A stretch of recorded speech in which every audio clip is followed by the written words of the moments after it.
Kanina, hinahanap ka niya rito eh. Hindi ko alam kung ano nangyari sa'yo. Ba't ba ngayon ka lang? Wala ako. Magandang hapon po mga sir. Walang araw na naman po. Damo ka.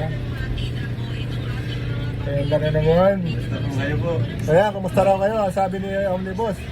Si, nagpapa-shoutout si, Emeline Capito. I-shoutout mo nga. Kami Emeline Capito. Santa Domingo, sa taga Santo Domingo, Nueva Ecija. Shoutout sa inyo lahat dyan sa, Mami Emeline Capito sa, Santo Domingo. Santo Domingo na Ecija. Basta po kayo dyan. O yun, may shoutout sa'yo, Emeline Capito. Kumusta ka dyan? Kumusta ka? Ano ba ang lagay ng panahon dyan sa inyo? Ari naman nasa ligtas kayong kalagayan ngayon. Sana hindi na po bahay dyan po. Medyo mataas na lugar yan, hindi naman binabaha. Ewan ko lang kung, siyempre hindi naman natin alam. Minsan yung hindi binabaha na ngayon. Dati yung Naga, hindi naman binabaha yan. Ewan ko lang kung tama ako. Pero ngayon, bumabaha na, oh. Opo. Grabe yung baha dyan sa Bicol ngayon. Opo. Mabuti hindi ka umuwi ng Pampanga, abe. Susunod po siguro, sir. Susunod po siguro. Hindi naman ako lagi nakakawin, sir. Pagka may yan na lang po. Yung mga umulan po.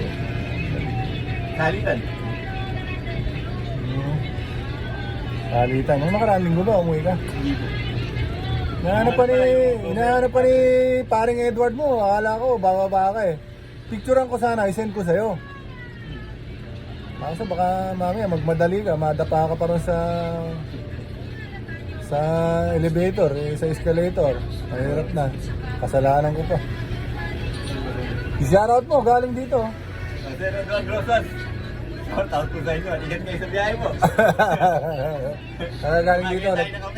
Galing dito, nagpagawa ng pyesa.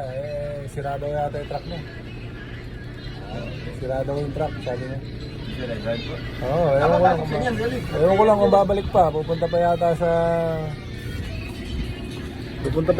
sa pinagpagawa ng pyesa. Ano ba mga simple thought mo ngayon? Ano ba mga pwede mong masabi na kapupulutan ng araw? Basta doon lang tayo sa kapupulutan ng araw. Huwag yung puro dyan sa kabila. Pag yun dyan sa kabila, naku po.